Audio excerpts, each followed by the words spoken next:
ಕೇಂದ್ರ ಸಚಿವ ಎಚ್ಡಿಕೆಗೆ ಎದುರಾಗಲಿದೆಯಾ ಸಂಕಷ್ಟ? ಚಾರ್ಜ್ ಶೀಟ್ಗೆ ಎಸ್ಐಟಿ ಪತ್ರವನ್ನ ಬರೆದಿರೋ ವಿಚಾರಕ್ಕೆ ಸಂಬಂಧಪಟ್ಟಂತೆ ಎಸ್ಐಟಿ ಅನುಮತಿ ಕೇಳಿದ್ರು ಕೂಡ ರಾಜ್ಯಪಾಲರು ಕೊಟ್ಟಿಲ್ಲ. ಇದು ತಪ್ಪಲ್ವಾ ಅಂತ ಗೃಹ ಸಚಿವ ಪರಮೇಶ್ವರ್ ಪ್ರಶ್ನೆ ಮಾಡಿದ್ದಾರೆ.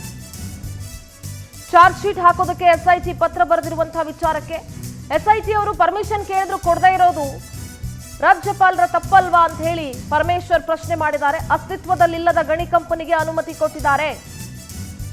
ತನಿಖೆ ಮಾಡಿ 2023ರಲ್ಲೇ ಲೋಕಾಯುಕ್ತ ಪತ್ರವನ್ನ ಬರೆದಿದೆ. ಈಗಲೂ ಕೂಡ 2 ಬಾರಿ ಅನುಮತಿ ಕೇಳಿದ್ದಾರೆ. ಕೊಡಬೇಕಲ್ವಾ ರಾಜ್ಯಪಾಲರು? ಯಾಕೆ ಕೊಟ್ಟಿಲ್ಲ? ರಾಜ್ಯಪಾಲರು ಅನುಮತಿ ಕೊಡಬೇಕು ಅನ್ನುವಂತಹ ಮನವಿ ಮಾಡ್ಕೊಂಡಿದ್ದಾರೆ.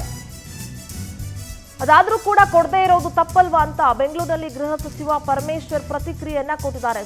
ಕೇಂದ್ರ ಸಚಿವ ಎಚ್.ಡಿ. ಕುಮಾರಸ್ವಾಮಿಗೆ ಸಂಕಷ್ಟ ಎದುರಾಗುತ್ತಾ? ಅಸ್ತಿತ್ವದಲ್ಲಿಲ್ಲದ ಗಣಿ ಕಂಪನಿಗೆ ಅನುಮತಿ ಕೊಟ್ಟಿರುವಂತಹ ವಿಚಾರಕ್ಕೆ ಚಾರ್ಜ್ ಶೀಟ್ಗೋಸ್ಕರ ಎಸ್ಐಟಿಗೆ ಆಲ್ರೆಡಿ ಪತ್ರವನ್ನ ಬರೆದಿದೆ. ಮನವಿ 2 ಬಾರಿ ಲೋಕಾಯುಕ್ತ ಎಸ್ಐಟಿ ಮನವಿಯನ್ನ ಮಾಡ್ಕೊಂಡಿದೆ ರಾಜ್ಯಪಾಲರಿಗೆ. ಇದಾದ್ರೂ ಕೂಡ ರಾಜ್ಯಪಾಲರು ಪರ್ಮಿಷನ್ ಕೊಡದೇ ಇರೋದು ತಪ್ಪಲ್ವಾ ಅಂತ ಹೇಳಿ ಗೃಹ ಸಚಿವ ಡಾಕ್ಟರ್ ಜಿ ಪರಮೇಶ್ವರ್ ಪ್ರಶ್ನೆ ಮಾಡಿದ್ದಾರೆ, ಜೊತೆಗೆ ಪ್ರತಿಕ್ರಿಯಿಸಿದ್ದಾರೆ.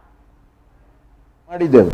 ಕುಮಾರಸ್ವಾಮಿ ಅವರು 23ಕ್ಕೆ ನಡೆದಿರ್ತಕ್ಕಂಥ ಘಟನೆ, ಯಾವುದೋ ಒಂದು ಮೈನಿಂಗ್ ಸಂಸ್ಥೆ ವಿಚ್ ಈಸ್ ನಾಟ್ ದೇರ್, ಅದು ಇಲ್ವೇ ಇಲ್ಲ ಅನ್ನುವಂಥ ಸಂಸ್ಥೆಗೆ 550 ಎಕರೆ ಜಮೀನು ಕೊಡ್ತಾರೆ. ಅದನ್ನು ನಾವು ಲೋಕಾಯುಕ್ತದವರು ಚಾರ್ಜ್ ಶೀಟ್ ಹಾಕಬೇಕು, ನಮಗೆ ಪ್ರಾಸಿಕ್ಯೂಷನ್ಗೆ ಪರ್ಮಿಷನ್ ಕೊಡಿ ಅಂತ ಕೇಳಿದ್ದಾರೆ. 23ರಲ್ಲಿ ಕೇಳಿದ್ದಾರೆ. ಅದು ಅವ್ರಿಗೂ ಕೊಟ್ಟಿಲ್ಲ. ಹಾಗಾಗಿ ನೀವು ತನಿಖಾ ಸಂಸ್ಥೆಗೆ ಬೆಲೆ ಕೊಡೋದಿಲ್ಲ, ಅವರ ಪತ್ರಗಳಿಗೆ ಇದು ಮಾಡೋದಿಲ್ಲ, ನೀವು ರೆಸ್ಪಾಂಡ್ ಮಾಡೋದಿಲ್ಲ, ಇಂಡಿವಿಜುವಲ್ಗೆ ನೀವು ಕೊಡ್ತೀರಿ ಅಂತ ಹೇಳಿ ನಾವು ಆಪಾದನೆ ಮಾಡಿದ್ದೆವು. ಈಗಲೂ ಕೂಡ ಅದಕ್ಕೆ ತನಿಖಾ ಸಂಸ್ಥೆಯವರು 2ನೇ ಸಾರಿ ಕೇಳಿದ್ದಾರೆ. ನಾವು ಚಾರ್ಜ್ ಶೀಟ್ ರೆಡಿ ಇದೆ, ಯಾರ ಮೇಲೆ? ಕುಮಾರಸ್ವಾಮಿ ಅವ್ರ ಮೇಲೆ. ಹಾಗಾಗಿ ನೀವು ಕೊಡಿ, ಪರ್ಮಿಷನ್ ಕೊಡಿ ಪ್ರಾಸಿಕ್ಯೂಷನ್ ಮಾಡೋದಕ್ಕೆ ಅಂತ ಕೇಳಿದ್ದಾರೆ. ಅವು ಕೊಡಬೇಕಲ್ವಾ ಅವರು? ಕುಮಾರಸ್ವಾಮಿ ಅವರು